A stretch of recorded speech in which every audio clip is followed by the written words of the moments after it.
Welcome everyone to today's Bodacious Black Woman Show. I'm so excited. For those of you who have tuned in before, thank you for rolling with a sister. If this is your first time hearing today's Bodacious Black Woman, welcome. Please share this broadcast. Please share this broadcast because we are going to be talking about a serious subject today. And I have with me Jules Edwards. She is the CEO and founder of From Recovery to Discovery Women's Center. And man, first of all, it's Domestic Violence Month. And I see you've got your purple on, which I know is the color for domestic violence. But before we really go into it, is that a pin of you? What's that on your shirt? This is actually Nicole Cooley, and she was killed 14 years ago on October 16th by her boyfriend. Oh, yes. Wow. And what was it about? Do you have a particular reason why you created your women's center? Yeah, so when I first started working, my vision was I wanted to create a place where victims of sexual assault and sexual assault and domestic violence actually go hand in hand. Because you can be a victim of domestic violence and sexual assault. So that's where that vision came from, because I was a victim of sexual assault. Oh, you were a victim of sexual assault? Yes. Oh, wow. So if you want to share that at all, was that part of the impetus or the catalyst for you to create the Recovery to Discovery Women's Center? Yeah. So as a victim, because there's a difference between being a victim and a survivor. So wait. You can't blow through that. Now let's break that down. There's a difference between being a victim, yes, and a survivor. Correct. Okay, yes. Well, let's talk about the victim, and then we're going to go into the survivor. Okay, so victims continue to bleed. They're like it's an open wound, and there's a sore there, and that scab never heals on the victim.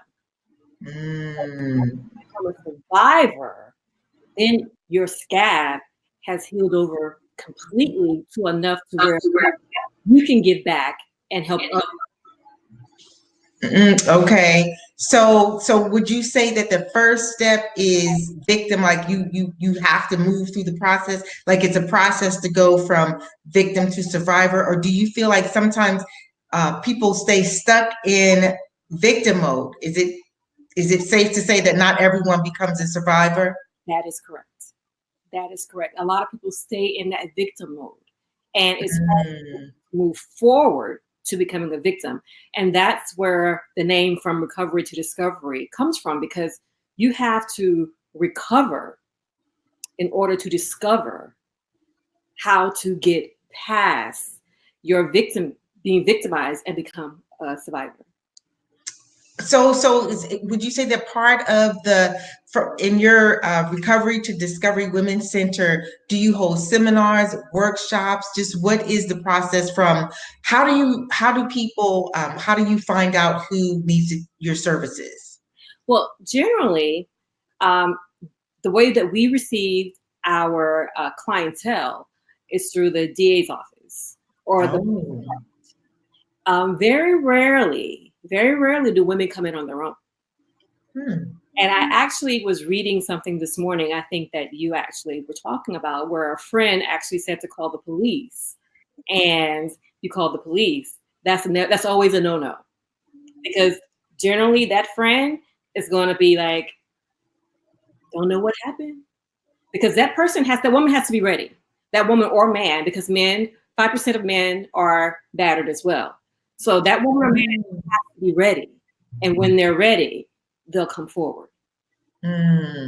So in the case that I was in, I was young, I was about 19, and my friend was actively, we were just chilling at the house, and all of a sudden her boyfriend just punched her in the face, and they started fighting, and he got the better of her, and she was screaming and hollering, Linda, call the police, call the police. And when I called the police, by the time, and this was back in the day when even though you're scratched up, I think if you did not say you were in an issue, the police left. Right. But then when the police left, he wanted to beat me up. So I ran out of the house and I thought, oh my gosh, I can't believe this. So you are absolutely right. We can really put ourselves in a dangerous Correct. situation when we do that, even though, we want to be there for our friend. Um, you're right. You're right. That's a tricky situation though, because I think the average person still would Mhm. call the police, but I guess you do that at your own peril. You never know what could happen. You know what I mean? So in an instance like that, what do you do? Well, when I get calls from friends, I say, tell them to call me, because you can call me and you can say, my friend needs help. But if your friend doesn't want help, Mm, calling me and me calling, that's a waste of resources. And it's literally, honestly, and sadly, a waste of time, because mm, it has to be up to that individual. An individual knows when they want help. right. So now you said that you get your clients from the DA's office. So Correct. that means that, are you saying that very rarely do victims of domestic violence come forward on their own? And why do you think that is? Well, I think it's a number of things, and very rarely, like I said, do they come forward on their own. But when they come forward on their own, well, let me step back a minute. It takes 7 times for a woman to actually leave a domestic violence situation. Now, that 7th time, when she's ready to walk out the door, she knows that he's going to try to kill her. Oh, wow. Generally, what happens whenever, because you've been told over and over again, I'm gonna kill you if you leave, I'm gonna kill you if you leave. So in that moment, when they really have to, they have formed a plan and they're Mhm. ready, that's when it happens. But generally, they come from the DA's office because a call had been made, and they may get to the phone and they make a phone call, or a neighbor may call and say, oh, I've heard a domestic violence incident. The thing about California is O.J. Simpson, unbeknownst to him, some of the toughest domestic violence laws and stalking laws in the state of California. And now in the state of California, even if there is a phone call, the police are required to go inside the home, and they are required to take somebody out of that house. Wow. Yeah. So you're saying that OJ basically was the catalyst for Right. the domestic violence laws to really explode, so to speak, and get pretty serious. Yes, he actually hit that incident changed a lot of the laws here in California. Wow. Oh, okay. So there's different domestic violence laws state by state? Correct. Yes. Oh. Yes. Like I Now, said, why wouldn't it be consistent, you think? well, I think that that is something that they should actually probably consider, but it would Mm, as like each state law with, and I would just, a great example is the states that allow cannabis. okay. So it just flows with that. Whatever that state realizes, a lot of the southern states do not have strict laws for domestic violence. That's interesting. Why do you think that is that in the South, I guess just to keep it real and keep it 100, that men, so it's still a man's world big Correct. time in the South. And I guess maybe women are seen as property. Correct. Maybe they're not as Yeah. as maybe they're not the breadwinner. Maybe they just feel like they have to be there for the children. Yes. And That is crazy. excuse me, I'm sorry about that. But a lot of the laws were written years ago, and they just haven't been changed or updated. Now, I know years ago when I was stationed in Jacksonville, North Carolina, there Hmm. was a law, and I'm not sure if it's still there, or if it's still prevalent, but there was a law that was written that you could beat your wife on a Sunday on the footsteps of the courthouse. Now, again, I haven't been stationed there in years, so I haven't looked at any of their laws. But that was written, of course, you would think years ago. And it's still on the books. It was not. I haven't been stationed there since 2000 something, 2004, five. So, but yes, that was Wow. yeah. So basically, you can't drop charges in a domestic violence case in California. If the cops come, someone has to go. Because I think there was a time, I'm sure there was, because that's what happened when I called the police on my friend and the cops came and she didn't want to press charges and he left. But that is not the case in California. Well, just because you leave doesn't mean that charges are going to be filed. But however, they're going to make sure that one person is out of the house. Now, I do know of an incident where he got to the phone before she did, and she was charged with domestic violence. So Oh. she has a misdemeanor of domestic violence. Oh, I'm sorry, a felony, because domestic violence is a felony in the state of California. Wow. So they are really, really trying to do something with this domestic violence. Now, I want to segue because we're living in a time now where social media is so prevalent. Yeah. And would you say that social media has escalated domestic violence, or how is domestic violence and social media tied together, or do you think it is?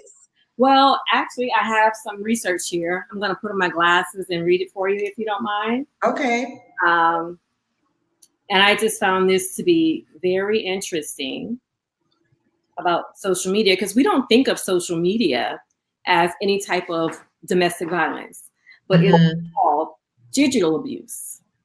Okay. Digital abuse. Digital abuse, which falls under domestic violence. Wow. Some of the signs of digital abuse are sending you insulting or threatening messages over text, email, or social media. Okay, say that again slowly. Sending you insulting or threatening messages over text, email, or social media. And that can be deemed as domestic violence. Correct. Wow. And there actually are 5 points. If you don't mind, I would like to. No, I love this. Okay. Go for it.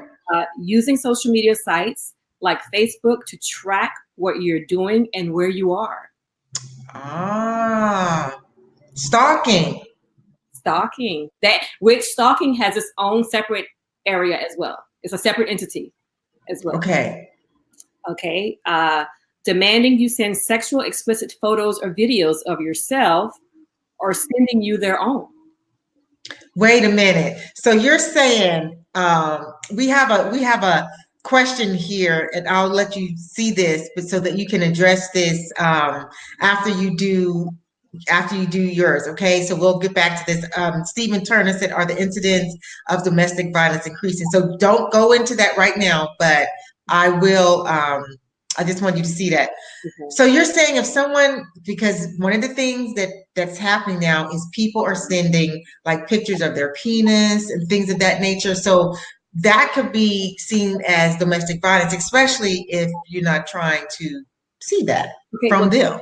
The key words to domestic violence is intimate partner.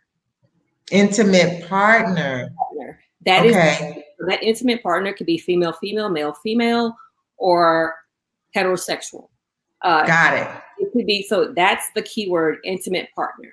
So okay. So if it's an intimate partner and that intimate partner is demanding that you send those photos. Oh, okay. So they're like harassing you and even make you feel like you're going to incur some violence if you don't send them. Yes. Oh my goodness gracious. This one I love. Looking through your phone and checking your call history, texts, pictures, etc. Yes. Well, I think it's a whole bunch of people that, not me, I'm just saying, that are guilty of that one for sure. The word is intimate partner. Intimate. Okay, got it. Okay, intimate partner. So that is for real. Yes, and then the last one here is ordering you turn off your phone or punishing you when you don't answer it. Say that again. Ordering you to turn off your phone or punishing you when you don't answer it. Wow. And again, the key is intimate partner. So that means someone that you're having sexual relations with. Correct. Okay, just want to be clear. That's what makes domestic violence. Because Okay. you and I just got into a fight. That's battery. Right. So That's battery. that's battery. But Okay. my intimate partner and I are fighting. That's domestic violence. Gotcha. Yes. All right. All right. So those are some good steps. Yes. And Oh like my you said, goodness. digital, people don't realize digital. And another thing is, if you take this phone from me and say I cannot call the police, that's a crime. Oh, That is a crime. Here in okay. California, if you take this phone and say I cannot call the police, you have now committed a crime. So I'm seeing that one of the things that is really, really important when it comes to domestic violence is most of us don't even know our rights when it comes to domestic violence, what it is not. So let's talk about what it is not, since we talked about what it is. What is the like? Because somebody might think that someone has committed domestic violence against them, but like you're saying, that's battery. Because if you're not having relations, Yes, then it doesn't fall under the umbrella of domestic violence. correct. Now it could be your ex-boyfriend Ah, that was intimate. Let's say that you're still not together anymore, but correct. you're coming around. He still wants to be with you, and he still is like, okay, well, he comes in, he breaks down the door, and he hits you in the face. That's Mm, still domestic violence. But the key words to remember are your intimate partners, because if it's just you and your best friend that happens to be a male, you get into a fight, that's a fight and it's battery. It's an assault or battery mm, violence. mm. Stalk you. Now, I can fall up under some things of domestic violence, like stalking. I can fall up under there that say, I like you on social media, and you've told me numerous times to leave me alone. And I just happened to show up. I did this a while ago, long couple of years ago when I met this one guy, just showed up at places where he was. Hey, how are you? Now, did you know he was going to be there? I did. He was Oh, like, I'm here. Oh, don't worry about it. But you could just do stuff like that. You can just show up, find out where they're going to be at the parties, and just happen to show up.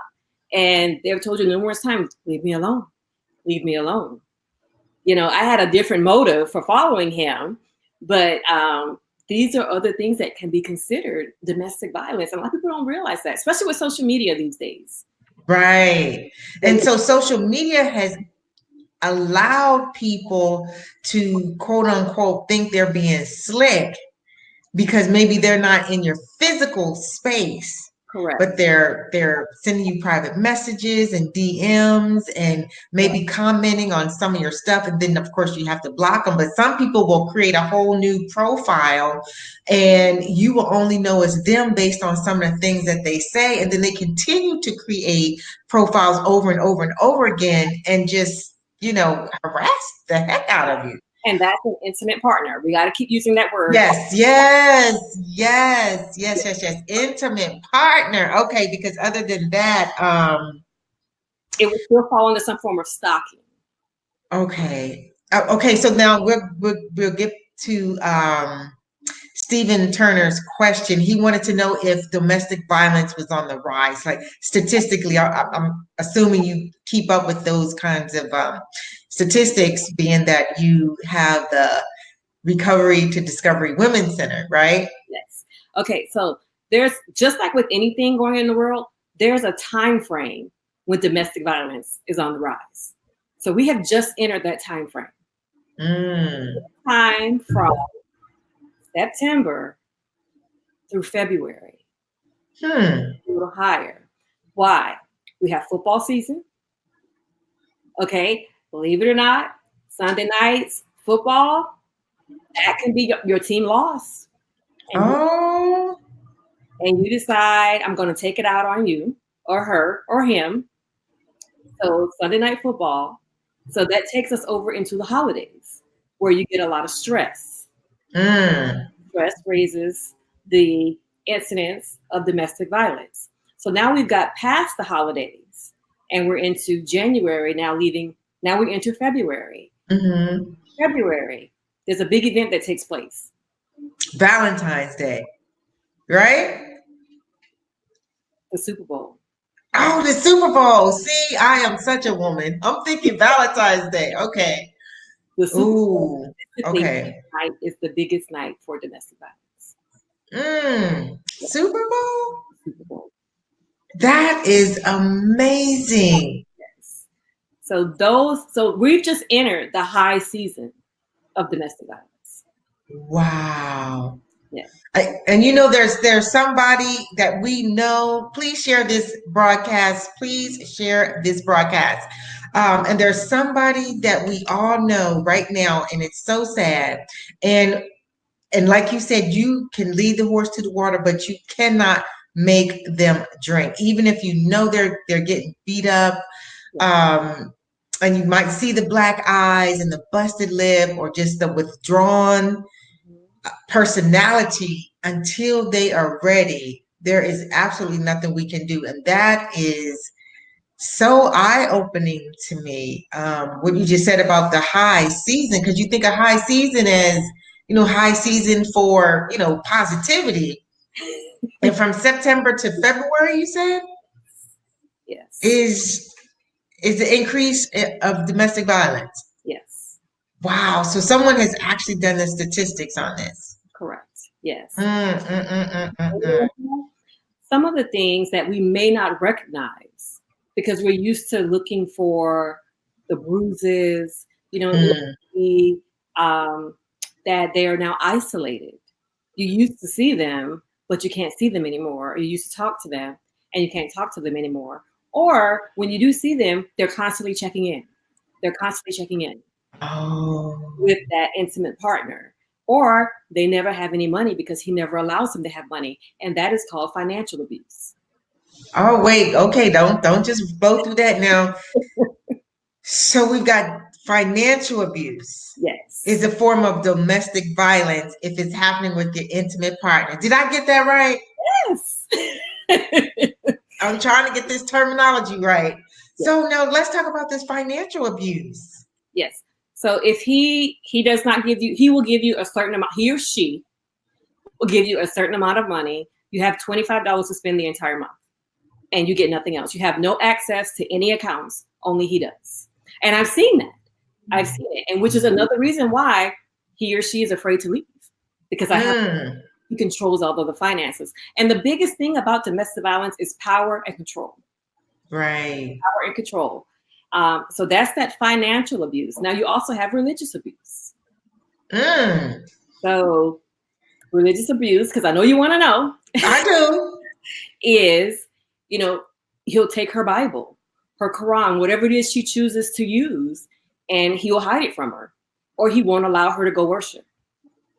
So Oh. that psychological abuse is, I'm going to kill you, or I'm going to kill the dog. Animal, Mm. so all of these things, there are a number of things that fall up under domestic violence that a lot of times we don't think to look for because we're looking for the bruises. Mm.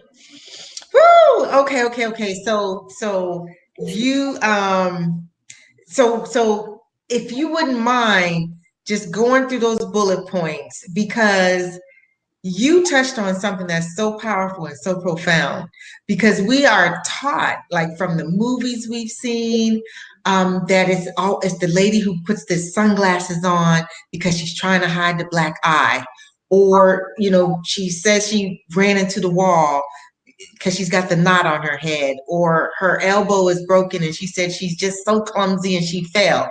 Yeah. I want you to go over Different types. those different types, because we've been trained to look for the bruises, but I think it's so much deeper than that. And I also think that some of these perpetrators are getting slick and they're not necessarily beating you like that. They're doing it with those other ways. So if you could just go through those again, please. Because So someone's listening to this, it might stir something in them, or somebody that they know, they might be like, she did used to go to church with me all the time. She's not going to church anymore, or whatever right. the case may be. Okay, so we'll go with emotional abuse. Okay. Emotional abuse is, you're never going to be anything. Oh, you nobody else is going to want you. That's it. Nobody else is going to want you. You know, who's going to want you? You got these 5 kids. You know, nobody's going to want you. Mm. I think the very best example of emotional abuse is watching. I'm thinking of her name because it's in my phone right now, so it'll come to me later. I can think of her husband, but he got 30 years for not killing a victim. It was the biggest domestic violence case in North Carolina. I'm sorry, in New York. And Hmm. Humor, and I'm thinking of her name, but it'll come to me. But emotional abuse. He would constantly tell his kids to call her the B word. Mm. So that's emotional abuse. Then you have psychological abuse. Okay, and that psychological abuse is, well, if you leave me, I'm gonna kill you. Mm. So now you're trained. Okay, I can't leave because he's gonna kill me, or I got to get back home by 3 o'clock, and he's gonna check the receipt to see what time I checked out of the store. Oh my goodness. So that we got the psychological abuse. So now you have the financial abuse, which is she never has any money. Okay, if she goes to the store, he's gonna go give her a certain amount of money to spend on her, $25 for the entire month. Or she can say, well, I don't, he controls the money. I don't get any money. I don't ever have any money. I can't get any money. Well, how much money do you have in the bank? I don't know because he controls it. He won't let me see it. You know, she doesn't even have an ATM card. Wow. So then you have cannot forget the sexual abuse, because Mhm. when there's some type of battery, you got sexual abuse going on in there. A lot of people don't think that, or you can rape your spouse. You can. New York, I think it was in New York where they had one of the first cases as to where a husband was convicted of raping his wife. Mm. So you have the actual sexual abuse and religious abuse, which is you're not able to read your Bible, your Quran, or worship the way that you would choose to worship. So, like I said, there are an array of different types of abuse out there, and they all fall under domestic violence. Wow. That is so eye opening. Again, we've always seen, like I said, in the movies, TV, the sunglasses, but to think that so much more is happening behind the sunglasses, behind the bruises. That's just what we see. It's what we don't see that is even more horrific. Because I do think that sometimes the emotional abuse and religious abuse, financial abuse is way worse than the physical sometimes. You know what I mean? Yeah. Because it's the physical and all five of those things. So it's a wonder that women come out of that whole and healthy, and it's just a wonderful, wonderful thing that you are doing. So how would someone get in touch with you? And yeah, how does someone get in touch with you? Because I think I'm gonna post this.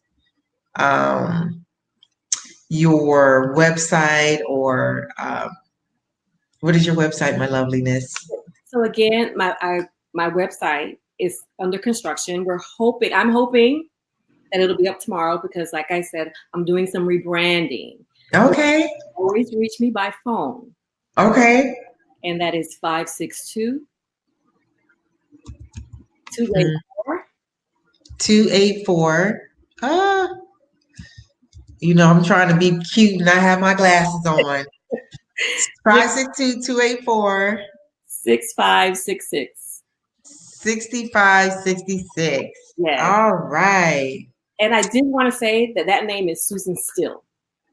Okay. She is a advocate now for domestic violence and the abuse that her husband took her and her children through. Um, Hmm. was just trauma that the judge said he had never seen before in his life. And if anyone wants to go out there and Google Susan, you can see her story. You can see she's appeared on Oprah.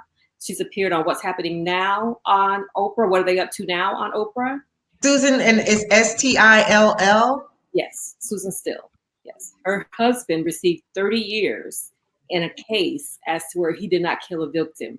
Now, I can say for Nicole, her abuser only received 13 years to life.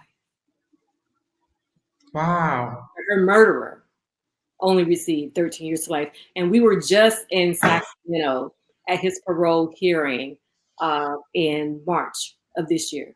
And thank God he won't be up for parole for another 5 years. Mm. Yes. Wow. So you can kill someone and only get 13 years. To life, yes. Wow. Now, was she his intimate partner? She was his intimate partner. And Mm. uh, there was a lot of, again, just we learned so much from him in the parole hearing. But I will say, and I know her family doesn't mind me talking about her story, but he beat her to death with the claw end of a hammer. He did what? Beat her to death with the claw end of a hammer in the head. And And he only got 13 years? well, he So ended up, here, so the whole other story that is unfortunate is now we're thinking about what is a woman's value? What is a woman worth? Because that's a brutal murder. it was very brutal. And a part of this story was, because it's a very long story, is he was actually on meth. And because he was on meth, one of the things that was brought up is that the jury may look at the fact that he was on drugs. And so the family okayed that he took the plea, that the plea was offered. So sadly, it was 13 years to life. But we don't have to face him again for another 5 years. So it was 13 to life. 13 to life, yes. So So it's he possible that he will never get out. Like is, he'll keep coming up, but they won't give him parole. that is, yes. And so one of the things that I had never been to a parole hearing before, but I can tell you to sit within 100 feet, not even feet, 100 yards of a murderer, and you just sit there and you just look at him. It's very chilling. It's, Hmm. um, and I just think sometimes it's something that everyone should do. Now, I've worked with batterers because I'm also a batterer interventionist for the state of California, which means I rehabilitate men who batter. And do I believe that some can be changed? Yes, I do, because it's a choice. You make Mm. anything else in your life, you make a choice. And do I believe that others cannot be reformed? Yes, I do. I believe that because this same man who killed Nicole went through the same program that we were taught to rehabilitate. And he came out and he killed Nicole. Wow. Now that's interesting. Now you kind of you're talking about a lot of good stuff. So I had never thought about a batterer Mhm. being rehabilitated. So you are just really bringing some stuff to the surface because we don't like to think of somebody who could do something like that being redeemed. And yet we all want to be forgiven. Lord knows I've done some things and I think me and God just gonna have to huddle and work it out. So a batterer does have the right to be forgiven as well. But when you say you do believe that some can be rehabilitated and you believe that some cannot, what have you found to be the difference between um, the one who does and the one who does not? Well, you have the ones that are the master manipulators that can manipulate the system. Mm. And I would say in Nicole's case, he was a psychology major. He was educated. He came from an educated family. So his brother's also an attorney. So therefore, he knew how to manipulate the system. Now, when you get some batterers that genuinely want to change, and in the sense of, and I'm sorry, the state of California, you are required, if you have been convicted of any domestic violence, you're required to go through a batterer intervention program. So that means that you got to pay out of your pocket, first of all, to go sit in this program. And one of the things that we learn is that a lot of men have never been appreciated. Some have never been told, hey, okay, you get angry, you take 10 seconds and you're going to calm down because that your hippocampus attached to that is I'm going to say it wrong, I know I am, but the amygdala, which I said it right. The amygdala, I'm trying to get on screen, and it's about this big. When that amygdala turns on, you go black. So Mm. unlearn you, which is how we were taught. You unlearn those things that they learned how to respond to anger incidents, and you find what their triggers are. Some men have never had a birthday cake. It's I've never had a what? birthday cake or been Oh boy. for anything. So you find the little things that actually can help them. And then you hear and you see the stories where they say, oh my gosh, I wanted to throw this phone, but I took 10 seconds and I stopped and I didn't throw the phone. So it's those little moments of celebration where you actually celebrate them, and again, it's about anything. It's like drug addiction. It's like any type of abuse that you try. If you want to come out on the opposite side, you will. If you don't want to, you won't. Wow.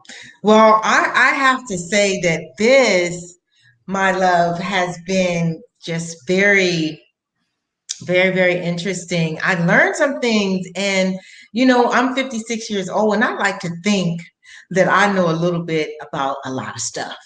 But I just thought of domestic violence as just being beaten up. I did not put, it's like a cake, and the cake is called domestic violence, but the layers of the cake are spiritual abuse, um, physical abuse, financial abuse. All of that is part of it. And I am going to, my eyes have been opened. I feel like I have a better understanding of what domestic violence is. I thank you so very much for coming on.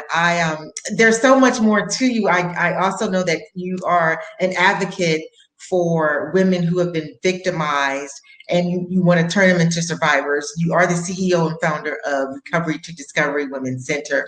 But in closing, I also want to let everyone know that you are multifaceted. And what I love about you, Jules, is even though you've gone through some things yourself, you did not let you keep that back. So that's why as we begin to end the program, I want to speak to the fact that you, like me, are a veteran. You are a retired Marine, Yes. which you're such a girly girl. I would have never thought that you would have even went to the Yes. Marines to begin with. You're an actress. You're Ms. Social California 2019. Did I mess it up? Yes. What is it? Ms. Southern California City. Ms. Southern California 2019. You are an author. Yes. Girl, Get Up and Win, part of that anthology. Let me see if I can remember everything else. You're a model. You are a speaker. Did I get everything? No, but that's okay. We'll say What something. else? What else you got going on? National bikini competitor. Say it again. National bikini competitor. Okay, national Yes. bikini competitor. And the reason why I'm ending with all of these things, all of these accolades, is it just goes to show you that even though you've been beaten or broken or battered, that you still can make the choice to thrive.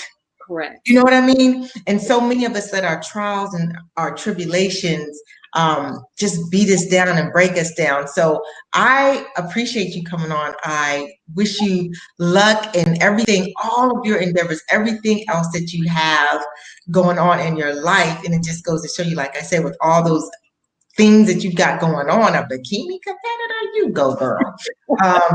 It just shows you that you can make a decision at any point in your life to turn it around and go for all the things that you desire and deserve. So in parting, is there anything else that you would like to share with us today? Yes. And I would just say, first of all, thank you for allowing me to have this platform. I really appreciate it. And it's basically called Taking Lemons and Making Orange Juice. Oh, because girl, we always say lemonade. You like, we're gonna get rid of the lemon altogether and make us some orange juice. I heard that. So and people say that's my tagline. You got to take some lemons and make some orange juice. And you situation. Well, you sure did that. You sure did that. So thank you again. Thank you all for tuning in. We will be back next Monday, 6 p.m.